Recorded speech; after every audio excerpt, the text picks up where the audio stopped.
It's live.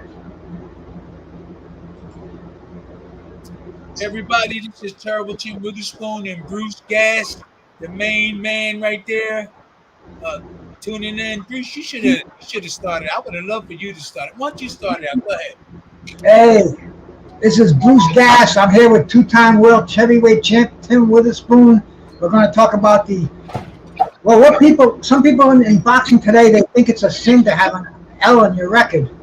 And we're going to talk a little bit about that, man, because an L sometimes, that's not the end of your career. Sometimes that's the beginning of your career. And nobody can tell you better about that than my brother Tim Witherspoon over there. That's right. Yesterday, like we was talking to Brian and everything, and I was telling him about how I felt when I lost to Marvis Frazier. I was an amateur. This is just a small stuff. Everybody was behind me. They even came to the fight with spoons. Everybody had spoons. Saying spoon, spoon. I was an amateur and I lost to him. Then when I came home, I stayed in the house for a couple of days. My mom was like mad at me. She was like, boy, you better get outside and get over that fight. And when I went outside, everybody was happy. Everybody was like, hey, Tim, that was a good fight. 2 days. It was 2 days. I stayed in, Bruce. So it can affect it can affect you in all different ways. Losing the fight. Now some people never get over it. I think they gotta have the right people around them and that sort of thing. And talking to them. Yeah, some people you're right, they never get over it. But I got up, man. I got up there and I found out that people were happy. And I just said, whoa, I thought people was gonna talk like negative and stuff. So so we're gonna talk about Rose Namanes, Ryan Garcia, and we're gonna talk about Spence. And if you have a special some type of negative feeling towards that happened to you, just just say just say it. Well, see, my idea on that is, I think there's got to be a winner. There's got to be a loser. That's just the way boxing is. It takes a champion to recover from that loss, because it's going to happen in your career. I mean, we've only had Rocky Marciano, Floyd Mayweather, Joe Calzaghe. You can count them on one hand, the fighters who retired undefeated. And I mean, you yourself, you were undefeated when you fought Larry Holmes. How did that feel after that fight? Did you feel like you learned something, like you were elated, or did you feel depressed? No, I didn't. I didn't feel depressed. I felt that before the fight, I knew if I didn't knock him out, that I was prepared for that. I knew that if I didn't knock him out, that I wasn't going to get the fight. This young kid, only been boxing 2.5 years. He's fighting one of the greatest boxers in history, one of them.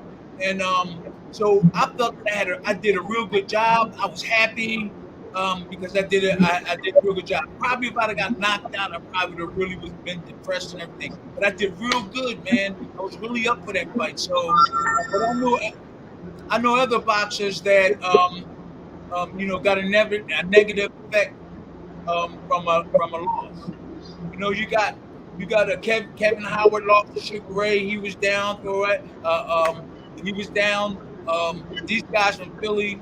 We had James Shola, who bought a motorcycle 2 days after he lost to Tommy Hearns.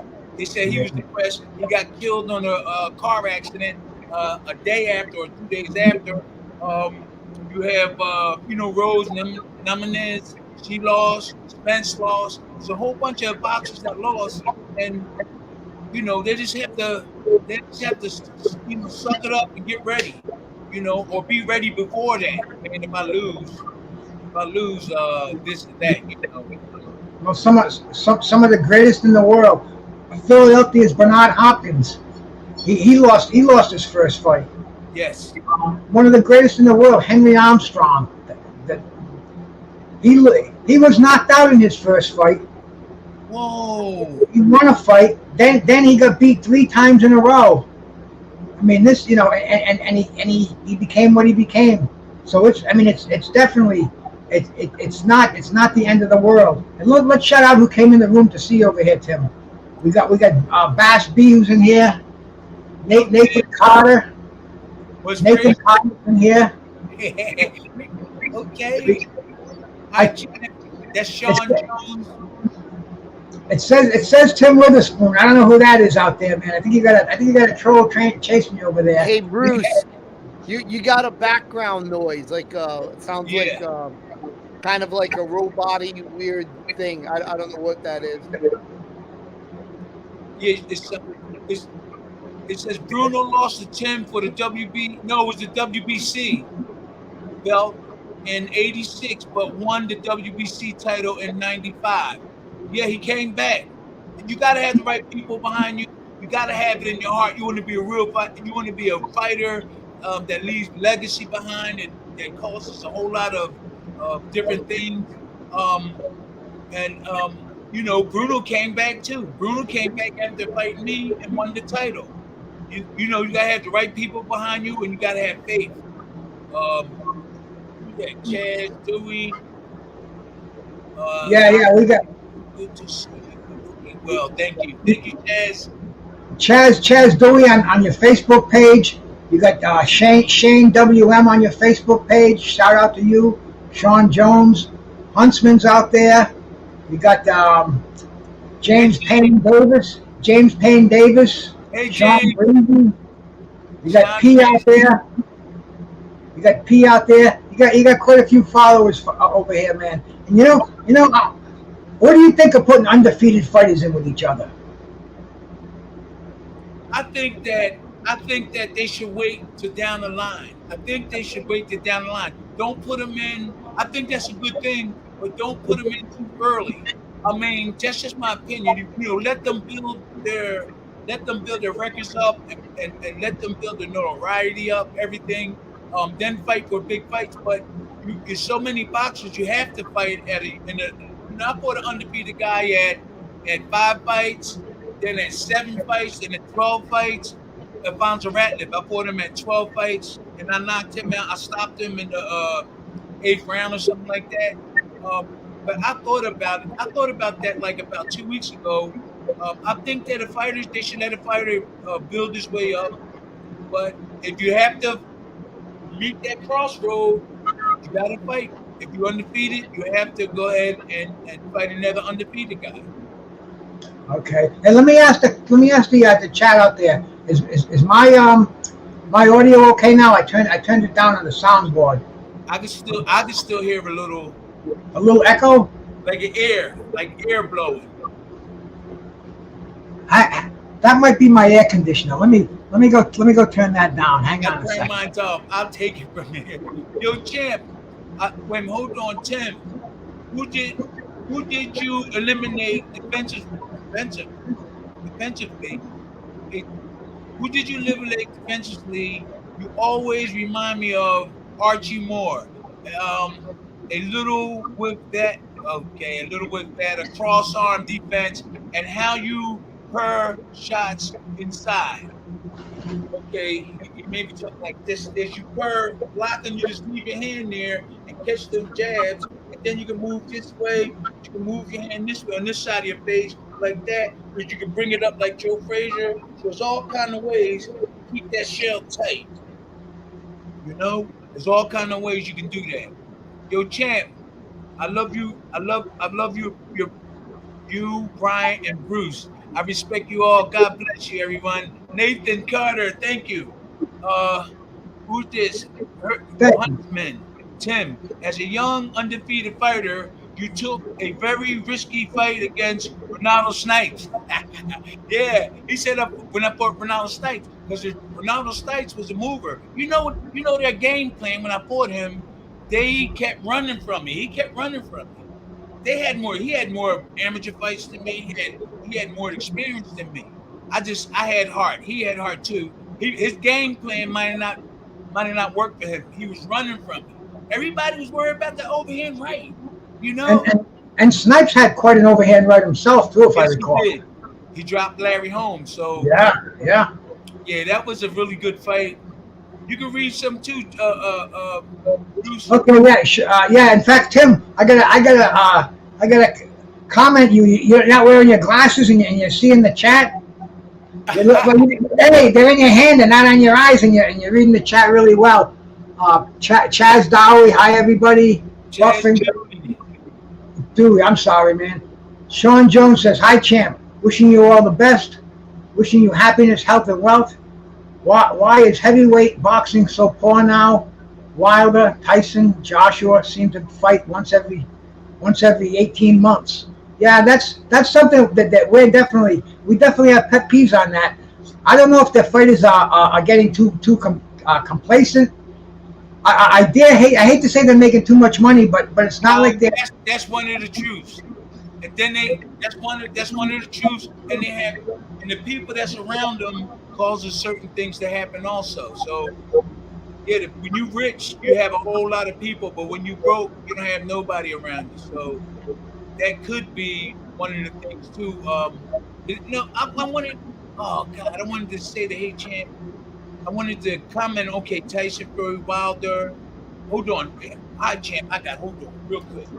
Sean is hi champ. Wishing you all the best. Wishing you happiness, health, wealth. Why is heavyweight boxing so poor now? Why seem to fight once every 18 months? 18 months. Yeah. It's what we're talking about. It's inactivity. And back in Tim's day. I didn't know they was fighting like that. Oh yeah. Well, I mean, the Charlo who's Maul Charlo, the WBC middleweight champ, hasn't defended his title in 2 years. What? Yeah, 2 years. We only had one heavyweight championship fight all year, and that was Daniel Dubois and Usyk. Tyson Fury has not defended his belt once this year. He's fighting Francis Ngannou, the mixed martial artist, and we're not getting the unification fights. We're not getting the fights that, man. To me, it's legacy. Back in your day, you wanted titles. You wanted to fight the best in the division. Today, they just don't have that hunger that you guys had. I don't know what it is. Well, you think it's the jewelry, the big cars, and the fame they get? Well, Marvin Hagler said it. It's hard to get out of bed when you're wearing silk pajamas. It's hard to get up at 5 in the morning. That is good. That is good right there. Yeah, man. Well, I mean, you've been dined with kings and queens and starving on pork and beans, so you know the both spectrums of boxing. And when you're living the high life, it's kind of hard to get out there, hit the road at 5 in the morning, hit the gym, keep that diet, stay out of the clubs, stay away from the ladies. It's really a lot of dedication. You know that better than anybody. Yeah, I had good support. My mom really didn't want me fighting. My dad, he was like, yeah, that's good, Tim. But a lot of people around me, like in the neighborhood, my friends, they were shocked that I was boxing. But I was a sportsman. I wanted to be a professional football player, but I wound up a boxing champion. You can't give up. So and people didn't believe I was fighting. I keep saying it over and over again. But mentally losing in one of these fights, it really takes a toll on some of the boxers. But some of them like get up and brush their hands off and keep on moving. But the majority of the boxers really feel it. I felt a little bit before, but after a while, just started. After a fight, well, he's the best man won. Oh yeah, our friend Marlon Starling, earlier in his career, they put him up with the undefeated Donald Curry. Marlon was undefeated, Donald Curry was undefeated, and I'm saying to myself, why are they doing that? Why are they putting these? This is the number 1 and number 2 welterweights after Sugar Ray Leonard was in one of his retirements, and they put them in the ring with each other, and it was fantastic. It was a 12-round decision. It was for the USBA, NABF titles. Donald Curry beat Marlon, but after that fight, they both went on to win titles, multi-titles.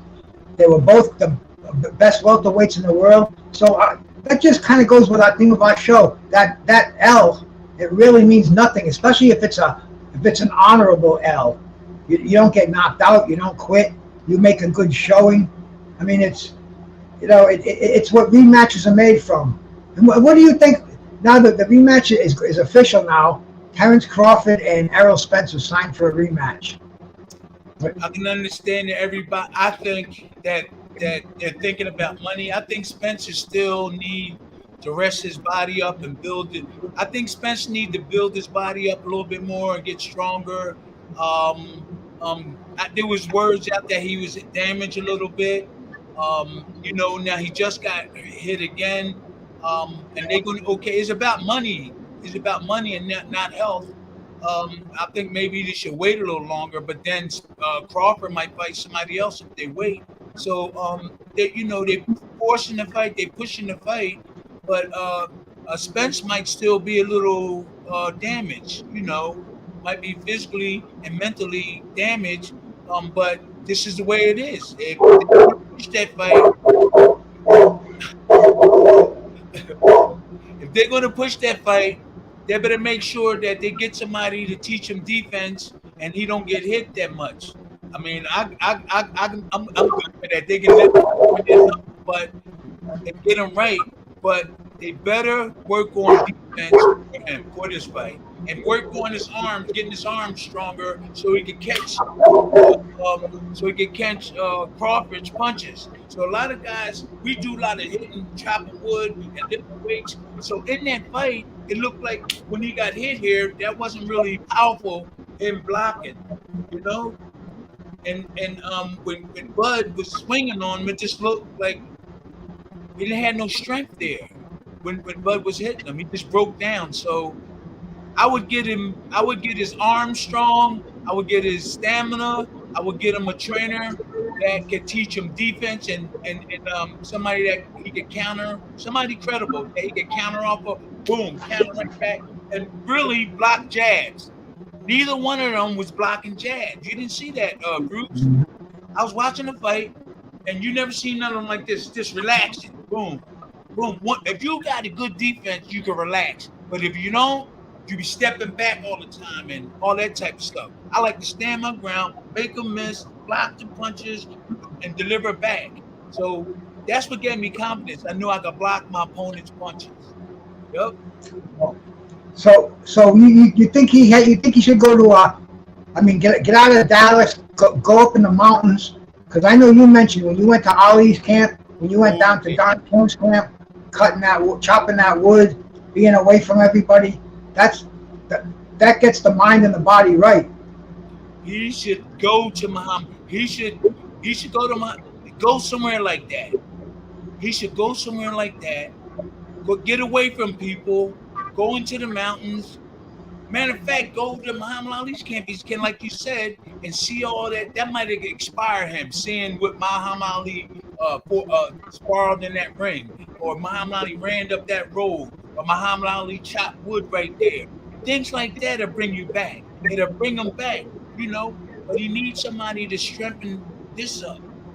And we got a super chat from Huntsman, and he got a question. He said, "Champ, please tell us about the Pinklon Thomas fight. Why was he so hard for you to deal with? You had so much, and you had an easy time with Larry Holmes, an easier time with Larry Holmes." Well, see, tell him about that Pinklon Thomas fight. That's when Don King wasn't paying attention to anybody but Mike Tyson. Yes. So that particular fight, I was arguing to the media. I was arguing to everybody about being ripped off.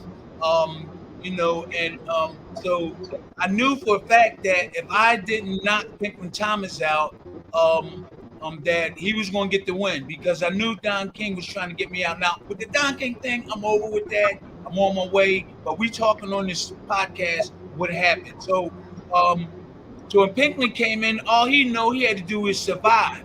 Just look good and survive. And he was throwing. I didn't even care about that fight in a way, because I knew they was bringing him in just to be a figure, because they was going to take the fight from me. I would have to knock him out to win, and I knew that. So a lot of things was going on before the fight, and my head wasn't in it. And he beat me with a left jab. He was jabbing me with the jab, and I'm good at blocking jabs. My head wasn't in the fight then, because I knew what was going on business-wise. But he won. I felt that it was close enough for me to win. I felt that, and also his ribs was hurt. I was hitting him in the ribs. Somebody said he hurt his ribs before that. So I hit him on the ribs a couple of times, and he kind of like backed up. But he fought like a warrior. He fought like a warrior. I do believe if my head was right and I had a proper training thing for that fight, and mentally I was okay, I think I would have won that fight. I know I would have won the fight. There's somebody else donating 10. Who is Yeah, that? no, that was Huntsman. That's the one we just That's had. the same guy. Thank you, MJ, Huntsman. MJ has a question for you. He says, Okay. Champ, you often say that Larry Holmes didn't have skills. Can you say that? He wants you to elaborate on that a little bit. Okay, listen. Larry Holmes had a great jab. Larry Holmes had a great jab. Okay? He won a lot of his fights. He jab you and hit you with that right hand, and then sometimes he'll go like this with his chin up with the body. But that was his trademark, the jab. His right hand didn't bother me at all. He's a great champion. He made it with just a jab and a right hand and a big heart. He didn't have a good defense. He didn't have a good defense. I felt so comfortable in there with him. Oh man, because I had a good defense and I was blocking all his stuff. If you watch the fight, I was blocking all his shot and I was countering on him. I had fun. That's one fight I had a lot of fun in, was with Larry Holmes. I was in there one of the greatest boxers during this era, and I'm doing this. I just started boxing 2 years ago. Unbelievable. 2.5 years ago. And my trainer, I had a great trainer who groomed me up and had me ready. And he the one said, oh, right before the fight, they offered me to fight. Don King offered me to fight. And so I said, Slim, this is a little too soon, my trainer. He said, Tim, we're going to kick his ASS. And I said, okay, that's the faith I had in my trainer. And we practiced for a couple of months blocking Larry Holmes' jab. I didn't even worry about his jab when we fought him. But you got to give him respect. He is a great champion. And somebody's mentioning there, P's mentioning there, he also thinks Holmes had good footwork and underrated inside skills. That uppercut he dropped Mike Weaver with was beautiful. Okay. Now he dropped Mike Weavers with that uppercut. He was, he's good with that. But I didn't see no footwork with Larry. He was basic. He'll get you out there, like you said, with that uppercut and that right hand. To me, he didn't have no defense. He would hold you out here, hold you at one arm, hold you out here. So here's a champion that made it without having a good defense. Tim, if you had been given a decision against Holmes, do you think you would have won the rematch or partied like Leon Spinks did in his he lost the rematch? Nah. He said Leon's partied. Well, he said, do you think you would have, if you would beat Holmes, do you think you would have won the rematch, or do you think you would have let the fame and the money go to your head like Leon Spinks did? No, because I had really good people around me. One of them was my Grandma Gang War Fanny. They call her Gang War Fanny. And she said, you better not let nobody whip your butt. No, but I had good support around me. And I knew that winning that fight, I would have like sparring partners, my trainer, they would have been on me, we would have won again. But I know eventually down the line, probably the money issue and coming home and partying with people, I knew that it was everywhere. It was hard. Drugs was everywhere. Partying was everywhere. So when you go back home, you face another war. And that's the neighborhood you live in and the people that you're around. So it would have been your family too. Everybody's got their hand out. Everybody thinks you owe them something. Listen, with me, real quick, I felt that I gave my family some money, but the people outside of my family got more money than my own family, so I feel really bad.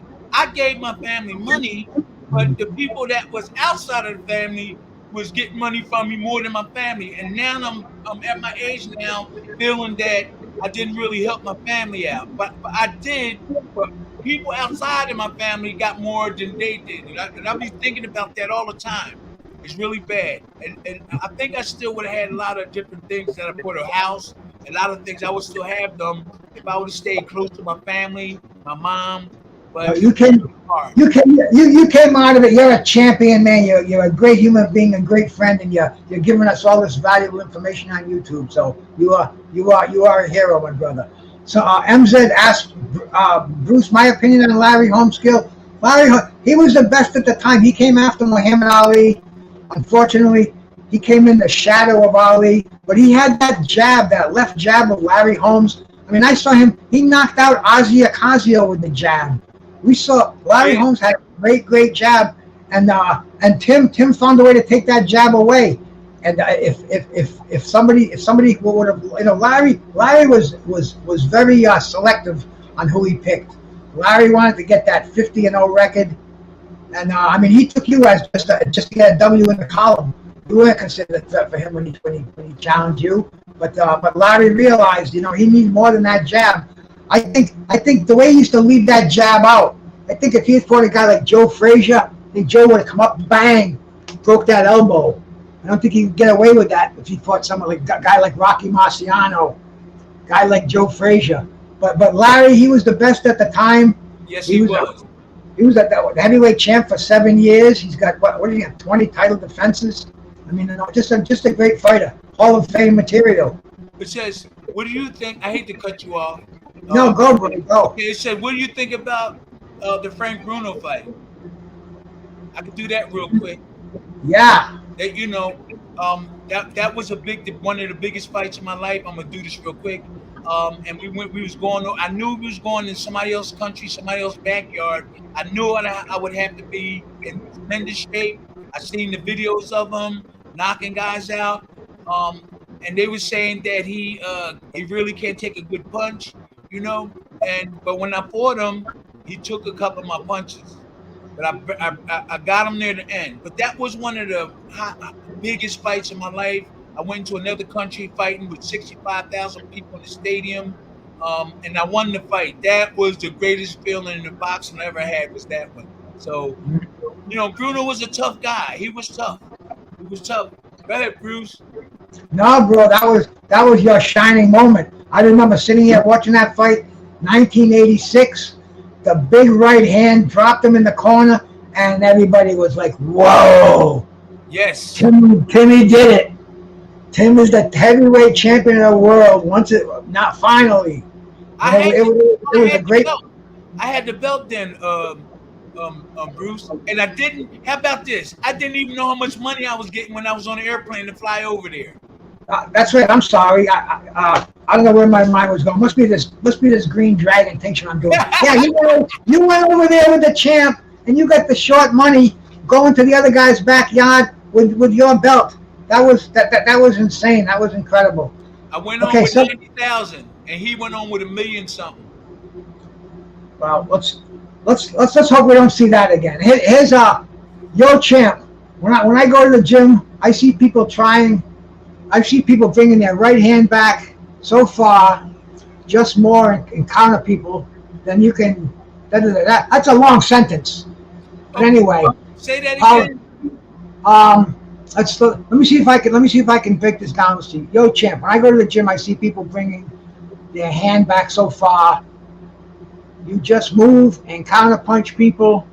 You go for a power shot, but you will just see their punching come.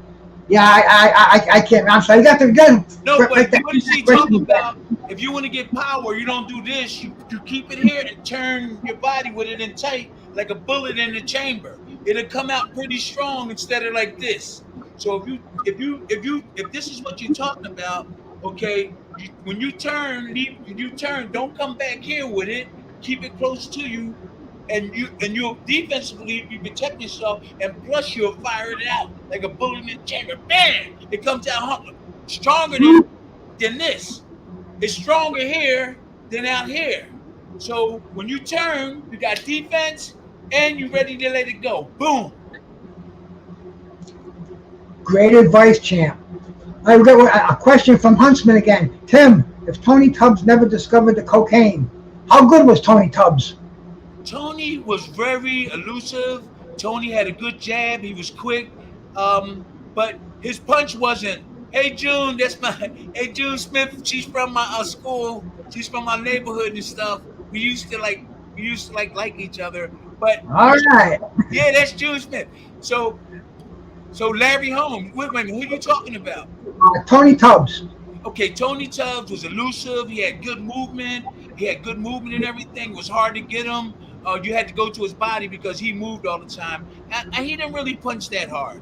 Could you tell me, Bruce, about his record? How many knockouts he had? I'll go look it up right now. I heard him in the fight one time. But I couldn't finish him off because something happened in training camp.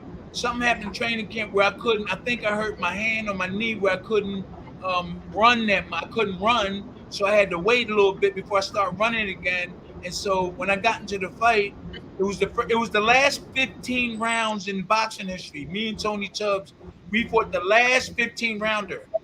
And because somebody died in the ring, so they cut the rounds down to 12. But me and Tony fought the last 15 rounds, and I used to spar with him before. He was very elusive. You couldn't get him. He was quick. You had to go to his body. But I heard him one time. And I couldn't take him out because of the training. The training. Yeah, he's got a record of 47 wins and 10 losses, and he's only got 25 knockouts. So he's not that hard of a knockout puncher. But his thing was defense and hand speed. Tony Tucker. Yep. Yep. He was fast, and he had a big heart. Paul Stuckey says, Tim, you and I had a photo taken together in Bristol, England. I never did get them photos. Okay, MZ has a question for you. Well, you know what they say, man. All you got to do is get in touch with Tim through the website, and he'll send you an autographed picture. You get a nice personally autographed picture. I have one over my shoulder here, over my left shoulder. One of my prized possessions. Only $25. And best investment you can make. Bruce, the guy that just got finished fighting Youssef, they gave me a phone call the other day, and they were trying to talk to me about maybe working with DeBozy. How do you pronounce his name? Dubois.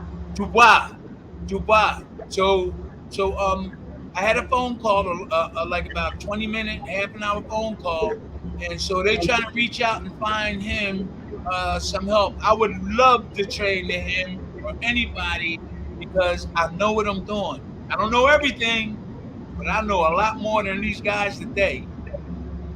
Well, you know, that's great to hear, man, because you know that's what we've been trying to get. We've been trying to attract some of these fighters because you know you got a wealth of knowledge over here. This is a man who he held 2 heavyweight championships. He trained with some of the biggest names in history.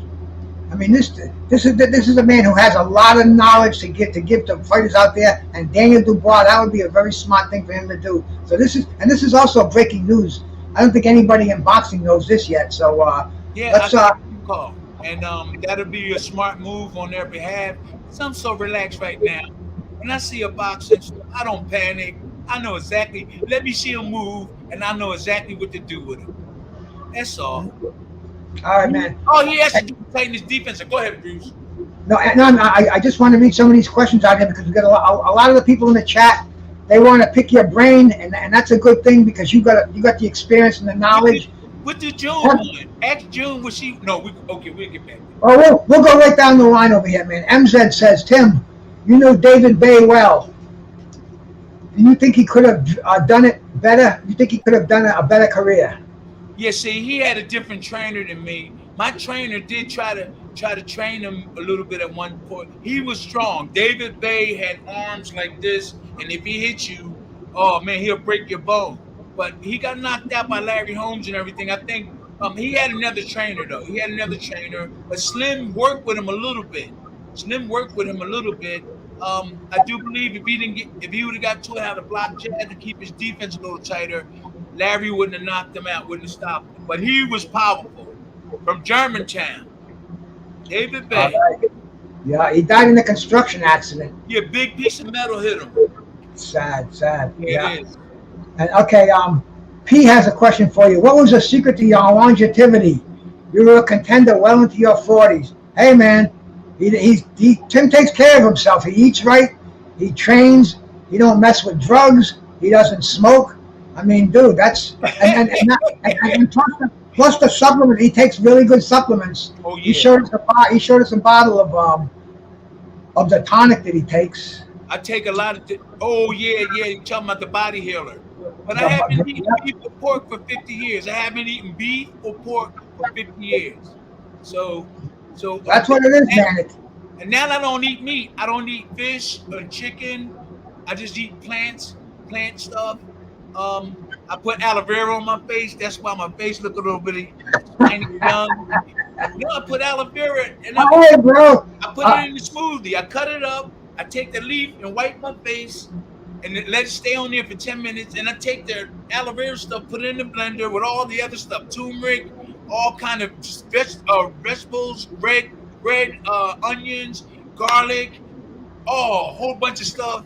We'll have to put that smoothie up on your website. So if anybody wants to stay fit and healthy well into their 60s, you do what Tim Witherspoon does. I do it. I'm trying to beat the clock myself. And hey, that's what it is. It's taking care of yourself, making sure you're eating the right things, staying active. Very simple. Okay, let's see. We got another one here. We got June Smith. June Smith is putting the hots in there for you, Tim. Yeah. Israel says, learning a lot from you and Tim. Thank you so much, guys. Nathan said, bro, Champ knows what he's talking about. Yes, he does. Page.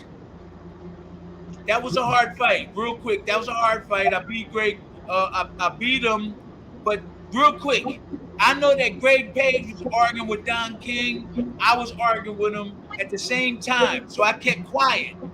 So I played politics in this. See, Greg Page was upset with Don, and I was upset with him. So when I found out that Greg Page was arguing and fighting with Don, I kept quiet. So the fight was close. The fight was a little. I edged him a little bit. I edged him. Everybody. It looked like I won the fight, but you had to be convincing. But I kept quiet, and then I said a little nice things about Don, the seal and everything. But Greg kept talking about him. So that particular fight, when I won the title, he was trying to beat me and I was trying to beat him, but I knew Don was on my side that time because Greg was doing too much talking and I kept quiet. I said, oh, whoa. So I played politics. I shut my mouth, and he was a hard puncher too. It didn't look like, and he had a lot of natural talent also. Yes. It's very, very impressive. And you know, I gotta give Greg Page. You know, he went down to South Africa. Well, first of all, I really want to give David Bay the credit because David Bay, he was signed to go down to South Africa to fight Harry Coetzee, but South Africa was still aperitif. They were still they had very terrible politics down there, and entertainers, black athletes, they were boycotting South Africa. So David Bay, he could have went down and fought Coetzee, and he didn't go. But Greg Page went down there. Greg Page won his title by going down to South Africa. So that's just how it's all connected, you know. All the boxes we're talking about. It's all connected. Reed Finley McCallman. You see that? Tim, what are your thoughts on Andrew Golota? Oh, I didn't get down that far yet. I still got somebody that wants to know your thoughts on Michael Watson. Did you know Michael Watson? Yeah, I met Michael in England. I met him when he was crippled, but I seen videos of his fights. Me and him really like we family and stuff. He was in a wheelchair. I don't know what's going on with him now, but Michael Watson was a really nice guy, really nice boxer, really a nice guy. Somebody the young people could follow. I like Michael. He was beautiful. Okay, June Smith, you want one, man? Tim's email address is on his page. Just email him, and I'm sure that they'll get one right out to you. How do you ask a question in the neutral corner? Just type it in the chat. I'm going as well as I can. I'm blind and Tim is blind, but we're trying our best to read these questions. Huntsman, British heavyweights have known Tim Witherspoon can fight since 1986. Yes, they have, man. AO1, the pros. What's up, champ? That one guy, Bones. Shout out to Bones. I know Bones. Cool dude, man. Yo, Bones. Thank you. Did you get the McKelman? Let's see. Paul Jones, the neutral corner. What advice would you give to a young boxer today? To, You want to answer that one before we get to that next one? Okay, we'll ask the advice you give a young boxer today, and then we'll talk about Andrew Galata. make sure that you have a secondary profession, something like school, university, some degree. Don't make boxing your number one priority. Education should be your number one priority, and boxing should be your second. So train hard and everything, and try not to get hit on your head at younger ages. Don't try not to get hit, but have a secondary. Boxing should be secondary, and education should be number one. And learn that defense. And Okay, now this is if the that's question. what he's talking about, if that's what he means. I think that's what he means. And this is the question you wanted from Finley McCallum. Tim, what's your thoughts on Andrew Galata? You think he would have done against Tyson? How do you think he would have done against a peak Tyson and Holyfield? Okay, First of all, Andrew Galata. We flew over Poland to fight him, and I knew that he was a dirty fighter at certain times because he hit Riddick Bowe. Was it Riddick Bowe? He hit Riddick Bowe low a couple of times. So I used my brains. When I went over there, I didn't act like a tough guy. I act like I was ready to fight him. But when I got in front of him, I said, "Look, man, I know that you was hitting people low." I said, "Look, man, I'm not a dirty fighter, so I'm going to win this fight the right way." So I said, "You watch them low blows, man, because I'm not no bad fighter." So I used psychology on him. But their plan was to step back every time I tried to hit him with the overhand. I was like, "Who was his trainer?" I wasn't in shape either. I wasn't in the best shape. If you'd have put pressure on me, he could have won convincingly. But I came over. They came over to my house. I was off of boxing like 2 months, and asked me, "Do you want to fight Andrew Galata?" And I needed money. So I said, "Okay." So I tried to get in shape. It took me 3 weeks. They were stepping back every time I tried to go to ring. They would step back. They didn't know. Their game plan wasn't to come forward, but was to step back when I go like that. And when I found that out, I had an easy fight to the 10th round. But I did try to fight. I tried to hurt him, hit him, but he outpointed me. It was a great experience over in Poland. Go ahead. What's the next on there? Wait, hang on. I just got a text. Let me see who it is here. Was he world champion? Wow, No. Let's see. The next question is. World champion. Then it says, "How do you think you would do against Pete Tyson and Holyfield?" Real quick, when it was time for me to fight Tyson, they turned me down because of my skills. They didn't know that I wasn't in top shape. I was being abused by my business. And Evander Holyfield, so Tyson at that time would have beat me. I'm not gonna lie. I wasn't in no type of shape. But the management, because of my overhand right, my defense, they were worried about that. When I found that out, I said, "Whoa, people respected me for my defense and overhand right." Okay, so his management said they didn't want to take that fight, but Tyson would have fought me anytime. Now, Evander Holyfield, they said he had something was wrong with his heart, so that's why our fight didn't. Remember that time he had a hard heart or something? Oh, that was, I remember he was on one of the evangelical shows, and they laid hands on him, and he went down, and they said the heart was cured. I mean, it was crazy. He said he had a hole in his heart, and that was after the third Riddick Bowe fight. But he came back, and he came back as a champion. Evander was cut from a different mold. But you see what skills can do to people? It'll put a doubt. I'm not saying I had the best skills, but I had I had a good trainer from the old time, and I added some stuff on. And so the management was worried about fighting me, not the fighter. The fighter would have fought me anytime. Tyson, Holyfield, he would have gotten there, but the management, that's what I found out. When I found that out, I said, "Whoa." I said, "Okay." Yeah. I said, "Okay." Go ahead. Okay, let's see. Where are we over here? Let me see. Greg Page looked great against Coetzee. They could not have beaten Coetzee. Okay, man, that's your opinion. That's what. Say that Well, he again. said, Huntsman said Greg Page looked great against Terry Coetzee, and Bay could not have beaten Coetzee. Let's say no. We'll never know. We'll never know. Everybody has opinions on fights, but David Bay, he chose not to go down there. He stood up for something. I got to give him so much credit for that. Yeah. Let's see, P. I think the fact that everyone compared Page with Ali was part of his downfall. That could have been, and you know the thing was, Tim, everybody from your era, they compared a lot of those fighters to Ali. Didn't a lot of them fight like Ali? Didn't a lot of them try to dance on their toes? I could do it, but I didn't. Yeah, listen, I could do it, but I never did it in the fight. I did it against Larry Holmes in that 8th round. I did a little bit. I didn't even practice it. But Greg Page did have no style like Ali. He was big, and he moved around and try to because they came from the same area or something like that. But I think that was his mistake because he could punch too, and he was strong. He should have sat down and fought like this. He tried to dance like Ali too, because he came from the same area. But I don't think it worked for him. Okay, guys, what would have been the outcome of a fight between Holmes versus Game? I don't know who Game. I don't know that quite. I don't know what you're saying. Game? I don't know, man. Yo, Tim, what was the sparring like preparing for a fight? What was your routine duties during the week?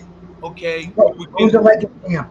Okay, we would get up in the morning and we would run 4 miles, but it would be like 20 people in Don King's camp or more. We get up, everybody running.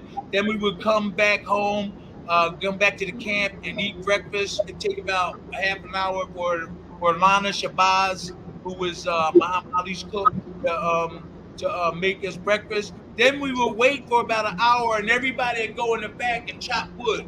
It'd be like 20 of us. Sometimes it'd be 15, sometimes it'd be 5, but we'd go chop wood like 3 days a week, maybe 4. Some of us would chop maybe to 5.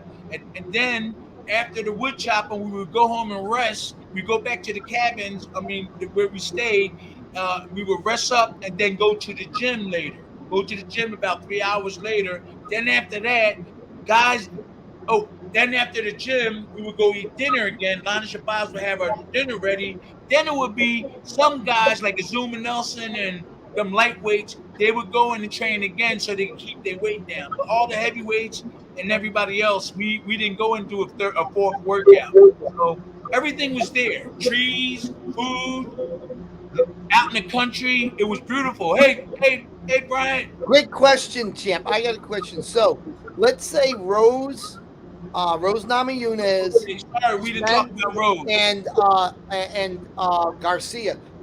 What you just talked about, what would you do for them coming off of losses, that mental? What kind of camp do you think you would put together for them with your experience that would pull them out of the rut? I would do what a trainer do. I'll make them love themselves again. I would teach them all the things that they need to win a fight. I would love doing that. I wouldn't even be thinking about money. I'll be thinking about that victory because a lot will come out of that if you win the fight. I don't want to hear nothing about no $1 million. I want to teach you something. And I want you to execute it so they can say Tim Witherspoon did that. That's worth more than that money. You're going to get that money. You know what I'm saying? That's the mindset that nobody has anymore. They all want that $8. Okay, man. What do you guys think of Tony Tucker? Tony Tucker, he was a great heavyweight. He was a nice guy too. He was a nice guy. Okay. He was a nice guy. He was basic jab, boom, boom. All of those guys came from the Muhammad Ali team, the Olympics and all that stuff. Those guys, a lot of them fought similar. They fought similar. Tony Tubbs was straight up fighter, bomb. He punched real good. He went the distance with Tyson. He was big and strong, but his greatest asset was his personality. and his jab, and you know his personality. He was a nice guy, Well, man. after he was supposed to get a shot. He did get a shot for the vacant WBA title, and he got beat by Bruce Seldon. Remember Bruce Seldon? Okay, Bruce Seldon. Yeah, And Bruce. uh, this is the craziest thing I've ever heard in boxing. They talk about step aside fees. Lennox Lewis got $4 million to not to fight, so Mike Tyson could fight Bruce Seldon. Lennox Lewis was the #1 WBC contender. Not to take the Mike Tyson fight, Don King gave him $4 million. Have you ever heard anything crazy like that? That's insane. Wow. Step aside. Yeah. Well, I'm going to try to get to every question in here, man. So have a little patience because the champ's got all the answers for you. Let's see, man. All right, I got a question here from MZ. He says, who would have won a fight between Larry Holmes and Greg Page? I think Greg Page would have beaten. I'm sorry. I think Larry Holmes would have beaten Greg Page just with his experience and his style. He would have out hustled him. He would have out hustled Greg. Greg got a bounce and fight like Ali and stuff like that. And yeah, Larry, I think would out jab him. But I think if Greg would have caught him with one of them bolos, he could drop him. But Larry would have probably wanted to lose that fight. Nathaniel Carter says, Michael Watson, that was my uncle, and I will tell him you said hi. So cool on that one, my brother. Okay, that's right. If you could do one fight all over again, who would it be? I think we know that one. If I had a fight with somebody, would I do? If you could do one fight all over again, what Larry fight would that Holmes. be? There we go. That's an easy one. I want to pick on him. Big Tim, remember me from Bournemouth. Chris Curtis. Is that in England, Burma? Bournemouth. I don't know where it is, man. Must be. It's on Facebook. Shout out to the worldwide audience we pull them in from all over the world because we got a former 2-time world heavyweight champ over here, man. So this Rose Namajunas, I can't pronounce her name. She lost. I want to jump over this. She lost 2 fights in a row. Me and Brian, and, you know, we were trying to get her. We was at an event and we talked to her. I was showing her stuff. She's a good student. And she lost 2 fights in a row. And I know that she can get the title back again. You know, she was supposed to come to camp with us too, Bruce. She was supposed to come to camp with her. Her husband is the manager, I think, or the trainer. They're really nice people. And I just felt so bad that all she had to do was just come with us, go to Ali's camp, go up there and train, have somebody cook good food with her, get her motivation back. She's a really nice person, man, and she deserved that type of treatment. So Brian Garcia, and Spence, I feel bad. I feel kind of like a certain way about them because right in front of them, there's people that can help them, and they don't know how to reach out to them. Bruce. Rose, she kind of like was with me, and we got a little video with her. She loved it, but I don't know why they didn't call me or come talk to us so we could help her. She wouldn't have lost both of them fights. And Ryan Garcia, he's easy to get back in the right situation. He's easy too. And these are the type of things. And Spence, man, all he got to do is give us a call, Bruce. For sure. Man. And we can tell them how to get back. We can tell them how to get back, get their feelings back, and get back on the right track. That's it, man. Those are things money can't buy. Huntsman gave you another super chat, man. He said, Tim, tell us about Denmark and Brian Nielsen. Okay. Where you built on your record, given that you could still hang with monsters like Galata and Mercer. Okay, I'm gonna tell everybody what happened because that happened years ago. Like again, I was home in my house up in Bucks County, and these people knocked on the door. A limo pulled up real quick. Hello?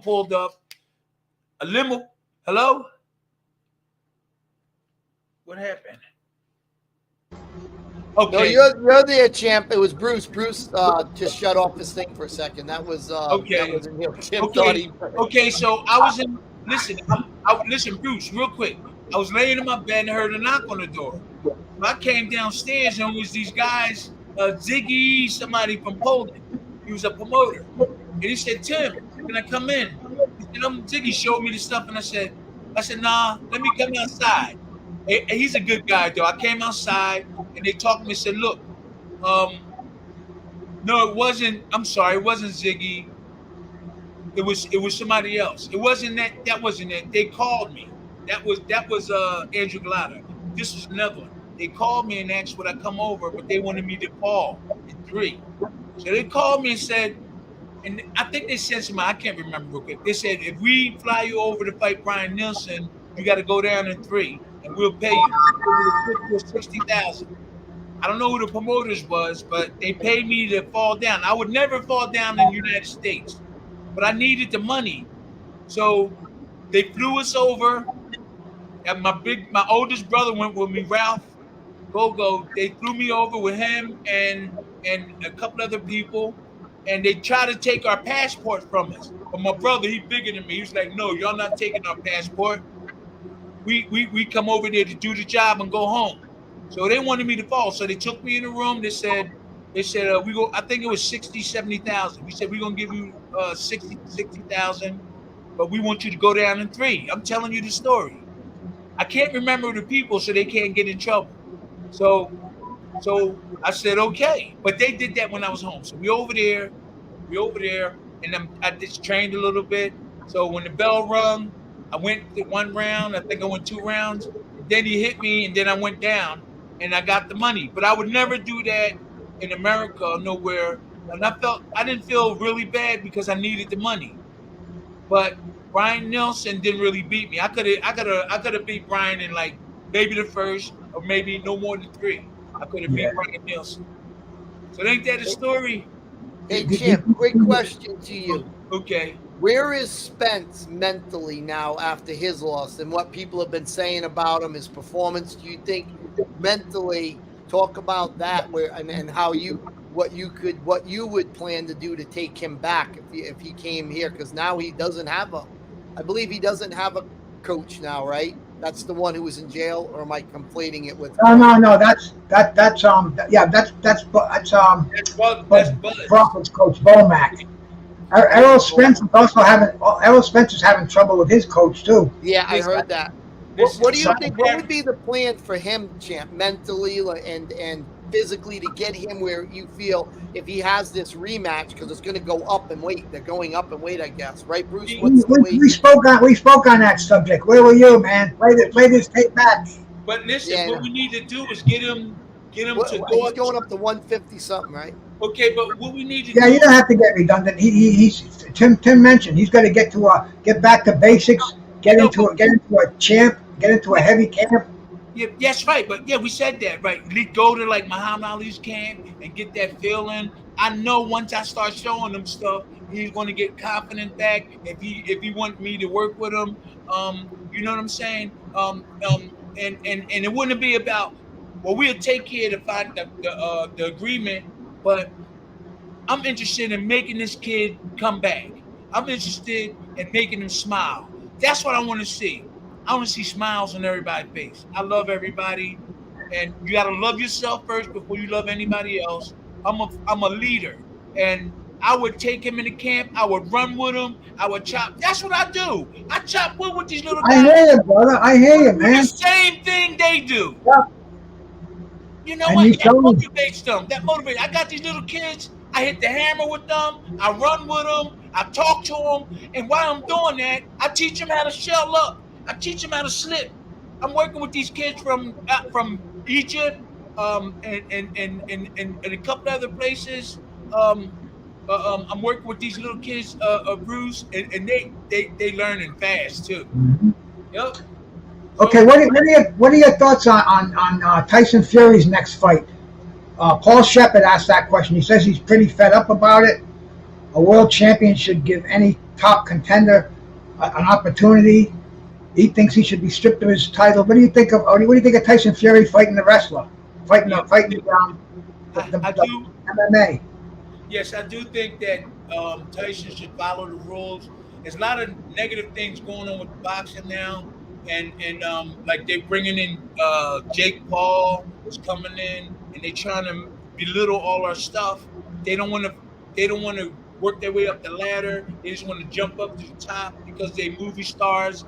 And I mean, I don't blame them for trying to make money, but it's hurting the boxing industry and to a certain level. So um, if they let everybody know it's just an exhibition and that it's not going to hurt somebody. Well, then it's for the championship of Dubai. Is that WBC actually made a belt for it? I mean, it's That's insane. not cool. That's not cool. See, WBC shouldn't have did that. I think they could be mad at me. But it's about money. It's about, and the next question goes hand in hand with that, Tim. If you could change one thing in boxing, what would you change? Wow, it's a lot of things to change. There's a lot of things that change, man. One thing. Golly, that's a hard question because it's That, a lot. that is, man. It's And- a hard and question. there's so much that has to be changed in boxing. That's an impossible question for one of the sanest men around to answer. Okay, awesome. People respected that overhand right. That's one punch. Okay, thank you for the comment. Thank you. Butterfish, Paul Driscoll, Trevor Burbick, beat Page. Yep, he did. If you could change one thing in boxing, we got that one already. Let's see, Tim. Who do you think has the best? Who do you think's the best boxer between Fury and Usyk? And how would you rate Between who? Hyde as a heavyweight champion? We got Between Usyk and who? Usyk and Tyson Fury. No, Usyk is a better mover. Is a better mover. His defense is moving. Tyson Fury has got plenty of heart, but he doesn't have no defense because he grabs. I don't want him upset with me. Tyson Fury will throw punch, then grab, and then hit you. Why don't you show your art by punching and going back to defense? So Tyson Fury, when he engages, one of his things he does after punching is grabbing and then he hits. I mean, there's a lot more. You can do a lot better if he just pull his hands inside and have a defense inside. So he's not taught how to fight inside because he grabs and hit and stuff like that. When really he should be trying to get into a position where he can throw punches when he in close. But he doesn't have that. So this is what you see out of Tyson Fury. If you watch videos, he'll fight, and when you get close, he'll grab you. To me, that's boring. Even though he's the champ, and me and him cool. I love your brother. He's a really nice guy. Me and my daughter was over in England with him and his dad and all the gypsies. I know the gypsies. I love their organization. But when your fighter get close, when he gets close, he'll hold you and grab. And that to me, that he wins the fights. But that to me is I don't like that. Just doing that all during the fight. Okay. Tim, Israel Gomez says, Tim, come to Gleason's, man. I've been using your Philly shell. It's been working in sparring. I think I work with him. You know? Okay. Tim, tell them to come to the seminar. Come to the seminar, Brian. On November 18th at Tim Jr.'s gym. It's right on our website, thecircleoflegends.net. We got a seminar coming up, and you'll have Terrell Biggs there, Xavier, one of the greatest pad men in the world, and maybe a surprise from another boxing legend. But come to the seminar. Yeah, come to the seminars at my son's gym. I'll put a link in the description. I mean, in the seminar. Come to the seminars at my son's gym in Bristol, Pennsylvania. You will be satisfied. You will be happy when you leave. I'm gonna put most of my time into teaching guys defense, the Philly shell, how to counter. You're gonna learn in that first day. You're gonna have some of it down pat, and it's up to you to go home and practice it. And you can keep in touch with me so I can keep you up to date on it. Okay? Don't miss that seminar because it's going to be a lot of good stuff in there. I'm gonna try to get down there, man. You gonna try to come? I'm gonna try to come, man. I can't promise. Transportation's a little sketchy for me, but I'm gonna do my best. I'm gonna come down there, brother. Just like I met you down in Pennsylvania a year ago. We're due to sit down and have some big breakfast together, bro. We have fun. Nathan, We team. yo, We're the same team. absolutely. And in fact, I might have to take Marlon down. I might have to stop in Hartford and pick up Marlon. Oh yeah. Okay. We're gonna talk about it. Bruce, if you get Marlon, we can put him on. If you're definitely going to come, we can make him part of the I'm gonna try, man. Don't hold me to it, because you know there's a lot of things going on in my life. Tell him he'll be calling you all the time. You picking me up. Hey, I can call Marlon right now. We can put Marlon on the show right now. Thank you, Paul Shepard. Thank you, Paul Shepard. You was freedom fighter Tim. You visit. What's that? Visit.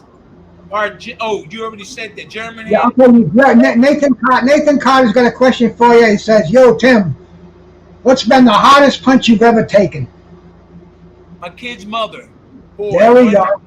No. The hardest punch I ever got hit with was Call the Truth. I was fighting Call the Truth, and he had a devastating right hand. He had a good jab, and I just fell asleep a little bit, and he caught me with it. He hit me the hardest than anybody in the boxing that ever hit me. But I recovered and went on and won the fight by decision. Call the Truth hit me with that long right hand. God bless him. He passed away. He passed away a couple years ago.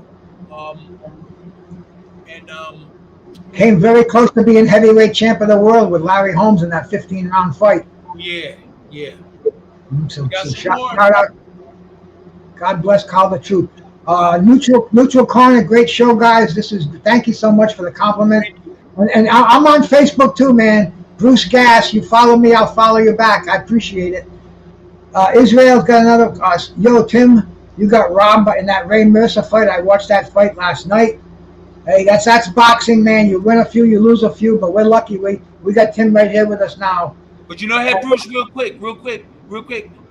Ray lost like 2 fights in a row, and he told me it's his turn now. But he did say that he think that I won, and I said no, you hustled. So we both was telling each other we think each other won. That was a close fight. I thought I won though. Go ahead. I'm sorry.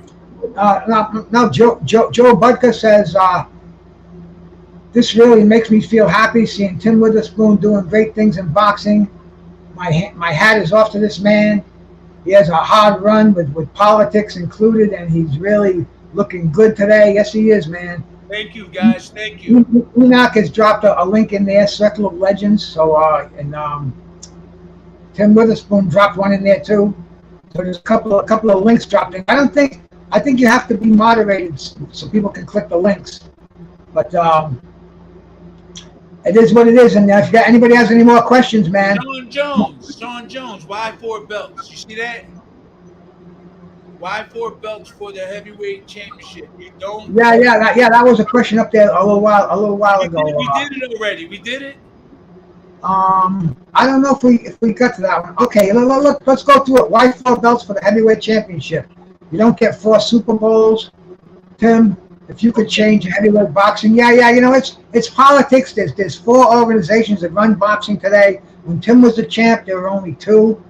It was easier to unify, to become undisputed. Now you got 4. That's 4 different committees, 4 different lawyers running the operation. It's a whole different. It's a different world today. Yes, it is. And let me say something about some of the belts. So real quick, some of the belts they give to the up and coming boxers, like the new guys that's coming up to make them feel like they champion, like the USB, the little belts. If you know the little belts, they pacify the boxers and give that to them so they can feel like the champion, because the next step is they undefeated is going to be the championship belt. So the North American belt, I got that twice. The USBA, I got that once. I was 2-time North American, 1-time USBA. But they give you the young boxers belts so they can feel like champions, so they can work hard and get ready for the big one. So I was a 5-time champ, but I had the major, 2-time major. So that's what they do. They give you the little belts first to motivate you, and then give you the big shot. So, but he's saying all those belts, and I think that's about money. those extra belts is about money. You know, my champion, I got this IBF, I'm gonna make money. The organization gonna make money if there's more belts. Am I right, Bruce? Yes, you are. That's what it's all about. They're making. You know, it's a business now. Boxing is a business. Mike Williams says, "How you doing, Tim? It's been a long time." Is that Mike Williams from Texas, the fighter? I don't know, Mike Williams. It could. Well, there's a boxer out there. There's a boxer named Mike Williams. Yeah. That I follow. I keep getting texts from Brian over here. I think. Let's see, man. Spence was planned by Tim, and I said let him go with him. Let him go with next time. Oh, James Broad. Tim, did you ruin James Broad? Oh, I put it on him, James Broad. He never seemed to recover from. James Broad. Yeah, he was James. so arrogant. He was arrogant. God bless him. He passed away too. But he was arrogant, and I just wanted to get him because of that. And he was just like, and I wanted to get him out of here. He was tough and powerful, but I got him out of there. God bless you, James. He died very tragically behind a bowling alley in the car. He was homeless. His mind was gone. You know, very, very, very sad. Very sad. But hey. Boxing is boxing. What's the next question, Tim? Thanks for all your fights. You gave a lot. Thank you. Oh, Tim, who was the best guy you ever sparred with? Your best sparring partner? Mike the Bounty Hunter. Mike the Bounty Hunter. Wait. The best. Wow, there was a guy that Don King had. He was from Ohio, and he was a nice guy. He was big. And stuff. I used to box with him, but I sparred with a lot of good guys though. But I sparred with Mike the Bounty Hunter. He sparred, got me ready for a fight, but we couldn't hit him. But we did hit him. I told the story before. My trainer taught me how to beat him. He took the headgear off and threw it at my trainer and cussed my trainer out. But nobody touched Mike the Bounty. He moved so good. But Slim told me how to do it. You just go to the body. You're gonna forget about their head. Keep putting pressure on him, and then when I started hitting him, he got mad. Took the headgear off, threw it, said "F you, Slim," and got out the ring. But nobody else could touch him. Nobody could get him. You heard of Mike the Bounty Hunter? Oh yeah, for sure, man. And he was a real bounty hunter too, wasn't he? Huh? He was a real bounty hunter too, wasn't he? I don't know. I think he was. All right. Did you ever spar with Joe Frazier? Paul Driscoll. Joe Frazier, I used to go to his gym. I fought his son. I put his son in the amateur, and I lost. But I used to go to his gym a lot, and he taught me how to put that weight on my left leg to throw the left hook. So he taught me how to leverage. He used to work with me. He used to call me Wooder, and I was wondering why he used to call me Wooder. And he was calling me Wooder all the time. So I was in England with one of his managers, this black guy from America. And I was so proud of Joe calling me Wood. I thought I had a special name. And so, I thought he called me Wooder. I was talking to his manager, this guy. He said, yeah. I said, okay. The reason why he called you Wooder, because he can't say Witherspoon. I said, what? I said, and everybody started laughing. I said, he can't say Witherspoon? He said, yeah. That's why he called you Wooder. I was like, oh. That's when me and Joe Frazier was on the tour in England. Me and Joe, we was on the tour in England, and that's what his manager said. He said he can't say Witherspoon. Boy, you can't pay for this kind of stuff, man. I ain't complaining. Your head has got so many stories in there, bro. That's why I love talking about this. I'm blessed. I'm blessed, man. I'm blessed being here right now. Tim, have you ever sparred with Oliver McCall? Oh, that boy's hard. Tell us about that boy. Him, the Bounty Hunter, back to back, and Bert Cooper. They whipped my behind. Listen, when we had our own camp, I think. And when I was in camp, guess who my spar partners was? Them three. In the beginning, they whipped my behind. But then as the week go on, they started falling off one by one. I started coming back. I came into camp not in shape, or they put the whipping on me. They put the whipping on me, man. And then when I started getting in shape, chopping wood, doing exercise, running, then the table turned. Table turned. Then the terrible Tim was back on the right track, and things went well. But they was Oliver, Bert Cooper, the bounty hunter. They whipped my behind for like 3 weeks. Woo! Man, what a way to bust your cherry in this game. Those monsters. They whipped my butt, Bruce. Any experience with Ken Norton? Paul Driscoll got Yes, that question. yes. Ken Norton. Okay, so Ken Norton was going to fight. Was it Larry Holmes? Ken Norton was fighting Larry Holmes. Well, I was sparring. No, Jerry Cooney. Okay, I was sparring Jerry Cooney, and I think I said this. I'm gonna be real quick. I was sparring Jerry Cooney. So Jerry Cooney couldn't hurt me or anything. But when I first went to the camp, he had all the sparring, 4 of them lined up, all beat up, broken up. It was beat up. So, and there was one guy there, Jeff Sims. He was still okay. So we started making Cooney look bad. He's like lean over and try to throw that big left, and all I had to do was just step over. Slim was smart, my trainer. So after a couple of weeks, they got rid of me. So when they said they didn't need me no more. So when we went back to we went somewhere and we went to the fight site. My trainer was telling Kenny Norton them how to beat Cooney. So when we went when we went with them, I think it was in Vegas. The fight, where was the fight at? Was it in Vegas? Slim was telling Kenny Norton and them how to fight Jerry Cooney, but Cooney knocked him out in the first round. He was trying to help him. Vegas or Madison Square Garden, one or the other. Okay. Well, I was there. No, I don't think I was there. No, I wasn't. But we left. But we went to see them, though. We went to see them, and we was talking to them, and Slim was telling them what to do. Slim was telling Bill Slate was his trainer. Bill Slate. Yep. Hey, Bill Slate. We went in person. I was talking to Kenny, and I was saying, Kenny, I did pretty good with him. Stuff like that. Slim was trying to tell him how to beat him, but he got caught and Cooney knocked him out. Ain't this some good stuff? Definitely. How about somebody asked you about Hercules Mike Weaver? You remember Mike Weaver? Yes. I remember Mike. The closest I ever came to him is when he fought. Who the hell did he fought and knocked him out? Oh, that was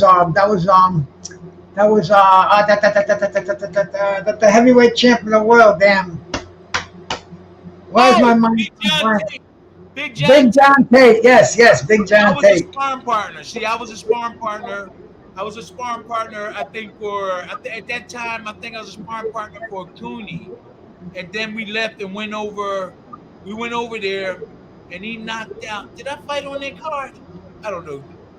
Did I fight on that card? Well, that was when ABC had the 4 fights on from 4 different locations. Okay. Sugar Ray Leonard fought Davey Green on that card. Larry Holmes was in. That was down in the fight was down in Tennessee. Yeah, that was the Tate and Weaver fight was in Tennessee. They fought 4 different. In New York, I think you had Marvin Johnson against Eddie Mustafa Muhammad. Okay, I was Eddie Mustafa sparring partner too. Oh, I was there when Eddie knocked out Marvin Johnson. You might have been on the card in that fight because that was like I said, they had four cards from 4 different arenas, and they just showed the main events on ABC all on the same night. It was a great card, but man, Mike Weaver. He's his sparring partner. That's all. He knocked Marvin Johnson out. Yeah. Hey, shout out to my friend Joe out there, man. Joe, my brother from Ireland. Joe, Tim, remember a boxer called Fred Whitaker? Yeah, he was my sparring partner. He's from North Carolina. He's the nicest guy in the world. He's a dark-complected black dude. He built to the ground like a tank, and he sparred with Tyson too.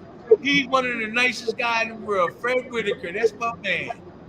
This is beautiful, man. Reminiscing and talking skills on the show, and we gotta. Well, we gonna keep going, but remember, Rose and Crawford, no, Rose and Spence and Garcia. If these guys could just get in touch with us, they won't be disappointed. Go Yep, ahead. we got Tim's got some plans. We got some ideas and some ways that we can help each one of them out. Just like Rose Namajunas, we talked about bringing her up to Ali's camp and feeling that spirit, that magic that you felt when you were there, champ. Talk about man. how when you see these fighters like Garcia and they're getting beat up, and Spence, they're getting beat up, and they're all great when they were doing well, but how you've been there where all of a sudden you're not winning and now you're no good and everybody's got nothing good to say about that. Yeah. Talk about that, champ. Well, I do believe that like a lot of people have respect. It's just that some ways they don't show a lot of it. They may say some things, about Rose or Spence or Garcia, say certain things about them, but I don't think they that really bad. The talk is not that bad. It is kind of and it is not, but for these boxers, Bruce, to go through that, I went through it. For them to go through it is really bad, and they do need the right people in their corner. They do need the right people in their corner so they get to relax when they get taught stuff and have confidence when they go fight. So these three boxers that he just talked about, well, he talked about Rose and Spence and let me look here, Garcia. They could have easily got the. All they got to just call me. I would say they ain't even gotta make no deal with me. Let me come in a couple of days, and I know you'll be satisfied. They got to go back. They got to go back to school, man. Look at my face. I don't have no cuts. I don't have no bruises. Nope. You still got your marbles upstairs. That's the most important part about. That's the most important thing. I see a lot of fighters that didn't have the defense you had, and they're mumbling their words. They can't remember where they lived. They can't remember what their birthday was on. It's just very, very important to learn the defense of Tim Witherspoon. Learn that Philly shell. Learn that high guard. Learn that cross arm defense. Don't use your head for a battering ram, man. You learn the basics from the best, and it's available right now. And we got two people asking almost the same questions about two great boxers. Once we start talking about those past boxers, they can't get away from it. Hey, I'm not fighting Ernie Shavers or Ron Lyle, two of the hardest punchers. No way. Tell us about your experience with those guys, champ. Oh man. I was with Ron Lyle. I was with Ernie Shavers. God bless him, he passed away about half a year ago, whatever. Don King hired him as to be the man to wake everybody up and in his camp and make sure that everybody trained and make sure everybody do the right thing. But he didn't bother guys like me, Azuma Nelson, or the guys that was up there, Michael Dokes. But he made sure all the sparring partners and the fighters that were just like 7-0, 6-0, 15-0, he made sure they get up and run. But he didn't bother us, and he was really cool. Walked around and talked to everybody, and made sure the times is right when you go to the gym. Ron Lyle, I used to meet him in Vegas. He's cool. He was quiet, but there was something about him. If you mess with him, he will knock your ass. Knock your ass out. Ron Lyle, he was cool with me. Hey Tim, we would talk, and we would be in Vegas. When I go to Vegas, I used to hang with him and stuff, and we were cool. But I know once you get in that ring, that dude could punch. Who did he knock out? Who is that he knocked out? Ron Lyle or Ernie Shavers? Oh, Ron Lyle knocked out somebody big. He was fighting something. No, he got knocked out eventually. Oh, well, you're talking. I think you might be talking about the George Foreman fight. Okay, that was a fight, wasn't it, Bruce? Man, if we saw more fights like that today, UFC wouldn't even be MMA wouldn't even be seen on television. That was the most amazing fight. It was fought in a phone booth, and it was another great fight. We're talking about those two fighters. When Ron Lyle fought Ernie Shavers, that's a phone booth war. Those guys, they got in the ring and they didn't need a referee. They just fought head to head. I think Lyle knocked him out. I think Lyle knocked out Shavers. Okay. You punch hard. Oh yeah, man. They both got knocked down. If anybody hasn't seen that fight, absolutely go check out that fight. Yeah, Huntsman, you got it. Lyle knocked out Shavers in a classic. That's one of my favorite fights, man. George Foreman knocked him out too, but he dropped George. He dropped Big George. A couple of times. That was up and down, and they called it the elevator fight. And right after that fight, that's when Ron Lyle got his fight with Muhammad Ali. Okay, Jerry Cooney knocked out an old Lyle and an old Ernie Shavers. Did he fight Ernie Shavers? No, Cooney didn't fight Ernie Shavers. No, Kenny Norton. Yeah, he knocked out an old Kenny Norton and an old Ron Lyle. But see, that's the thing with Cooney. Cooney's managers, and you had one of his managers as your manager. Dennis treated me real good. Yes, you mentioned that many times. But Dennis was a smart guy. They guided Jerry Cooney right to that big fight with Larry Holmes. I don't know if he was ready for Larry, but he put on that was a great effort by Jerry Cooney. He almost out-jabbed the monster jabber. How many amateur fights did he have? I don't know, bro. I don't know. I have to look it up. Okay, where we at? Let's see. Any more questions for the champ up here? Lyle was boxing really well versus Ali before he gassed out and got caught. Yes, truth. I mean, all those guys. I can go forever, Bruce. But how long you got? Oh, we're about an hour and a half. I'm ready to wrap it up whenever you are, champ. Okay, so you want to do 10 more minutes or 5 more minutes? Yeah. 5-10 more minutes. Okay, come on, everybody. Come on. This is just the beginning. We had light yesterday, and this is I'm always on Bruce Gash's shows. We have a lot of knowledge, like we said before. Come on, Bruce. Let's give. Okay. What are your thoughts on Henry Akinwande and Herbie Hyde? Should Akinwande be disqualified against Lewis? I don't think so. Well, he was grabbing Lewis, but what are your thoughts on Henry Akinwande from England? See, Henry Akinwande was like, he was 6'10", 6'11". Big guy.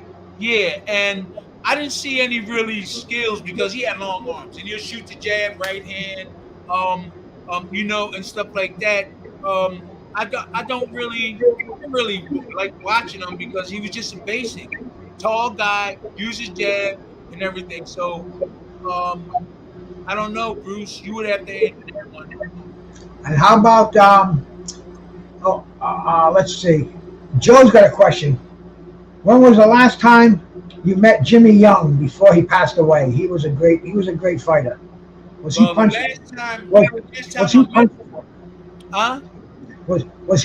drunk? No, not when I seen him. He wasn't punch drunk. Last time I seen him, I did see him outside, but I sparred with him before. And he was slick. Caught me in my solar plex, and I was like, whoa, he's turned right up the middle. But that was it. He was just he was wrenching around Philly, trying to get money here and there. He didn't have no money. And then I heard that he passed away. Boogaloo Watts was his cousin. Okay. Jimmy Young versus Muhammad Ali. Yes, Jimmy Young. That was an interesting fight. Some people say Jimmy Young should have beat Ali that night, but I thought Ali edged him out. I thought Jimmy Young didn't act like he wanted the title. That was the problem there. Jimmy Young should have been more aggressive. I think he would have won that fight if he was. Tim, did Jeff Sims have anything left when you fought him? I never fought Jeff Sims. Oh, wait a minute. I did. I knocked him out. What am I? Oh, Jeff Sims. Yeah, I knocked Jeff out. When he hit me, I felt he had power, but he didn't have those skills. He just was basic. He was basic, and I knocked him out. Yeah, Jeff Sims. Now I thought you were talking about somebody else. We got like 3 minutes. Yo, Tim, did you ever box with Riddick Bowe? Never, but my brother Anthony did. My brother that was 12 or 13-0 with 13 straight knockouts. He sparred with him when he went to his camp and he was a sparring partner for Riddick Bowe. Riddick Bowe was big-handed. He was like big-handed. The Ali Norton fights. How many fights do you think Ali won? And by the way, today's the anniversary of tomorrow's the anniversary of the second fight when Ali won the title back from when he beat Ken Norton in the rematch. So do you think they were razor thin fights? I thought that the last fight, I thought Ken Norton won that fight hands down. I thought that was a gift for Ali. The other two fights, they were razor thin. Yeah. Especially the second fight. The first fight, gonna give it to Norton. Norton just came out of nowhere, broke Ali's jaw, out hustled him for 12 rounds. He broke his jaw. Mm-hmm. Yep. So, okay, Bruce, tell them about your show because I'm gonna be on your show too. Brian, we getting ready to turn it in, okay? Definitely. I want to thank everybody. For tuning in. You're not going to get no better knowledge nowhere else but here. No, you can, but the best is here. So just tune in every time we put the posts up for the show to come on, okay? And I want to thank you very much. Go ahead, Bruce.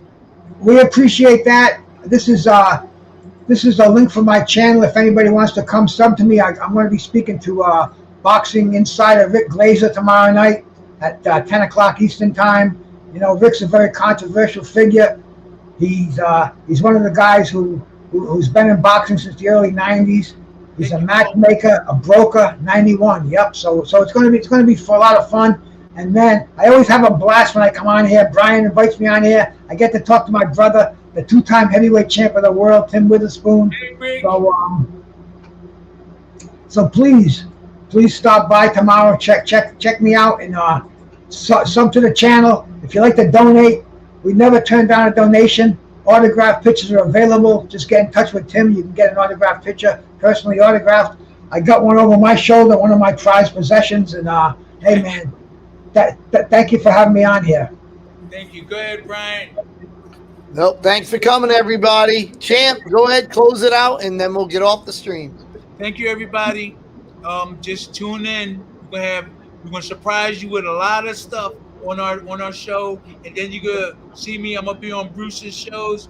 And just remember, love yourself first before you love anybody else. Okay? Thank you for coming. All right. See you. Peace.